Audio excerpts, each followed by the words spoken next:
to the Alumni Couch. It is so good to have you here. So my name is Rawah. I went to Western Sydney University a few years back. I studied a Bachelor of Arts and I majored in English text and writing.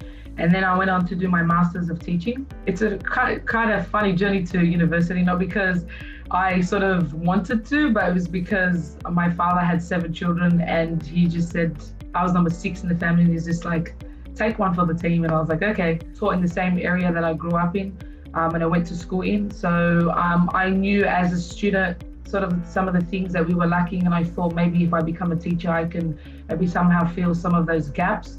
And I thought I would only be teaching for a few years, and I've been teaching for over a decade now. And I predominantly sort of worked in the primary sort of field, and then towards the end of my career, I did a bit of high school. I also supervised teacher education students from various universities from the school that I was working at. A few years into the teaching sort of profession, I realized that there aren't sort of many books for culturally diverse students, and so I started my journey into writing. Somebody said to me that I was going to be a writer when I was younger. I think they were crazy. I was a student I was a particularly cheeky student. I wasn't at school because of the textbooks or because of the learning. I was at school because I was forced to, and because it was a social thing for me to hang out with my friends. So it was 16 when I first read a book, and I knew what representation and seeing yourself in literature, what you could do, and the confidence that I now had. I sort of didn't feel like I was second best being a Muslim woman growing up in a Western world. This book had not come about without my degree, sort of not only because it gave me the experience to work with young kids. I was also a mentor. I sort of mentored boys from Punch Bowl Boys, the story where it's set at. Like I said, I majored in English text and writing and linguistics as well.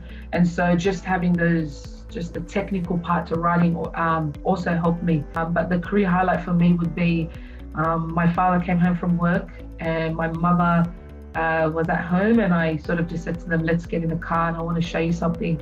And they were like, what is it? And I was like, it's just a surprise. It's okay. I'm not getting married or anything, because they always freak out about that sort of thing.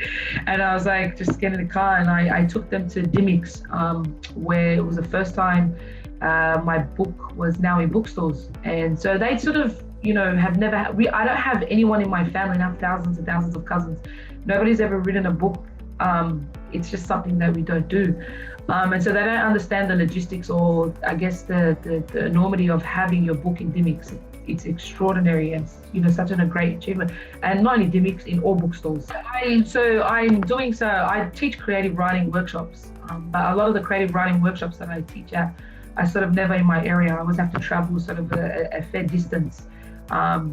But like I said, because reading wasn't predominantly something in my community that people looked at, writing is also the same. So I want to change that sort of culture around, or that sort of thought or that mentality around reading and writing, especially for my community. And so I'm looking at sort of starting creative writing workshops within the area. So, because I know a lot of parents say, look, I have to travel a distance, and I don't want parents to travel a distance anymore. I know that I can create something within the area that they can have their kids attend writing workshops with a local author, which I think would be nice. So I get asked this question a lot, and I always try to give a piece. Sometimes I feel like I'm not in the position even to give advice, but if someone were to, I sort of always tell people what I wish someone told me. And I always wish somebody had said to me that everything will pass, that things are temporary, the good and the bad. And so not to get carried away when good things happen to you, and not to forget those around you. But even when adversity sort of comes knocking at your door, that you understand that it will go. But the adversity is there because there's certain lessons that you haven't sort of mastered.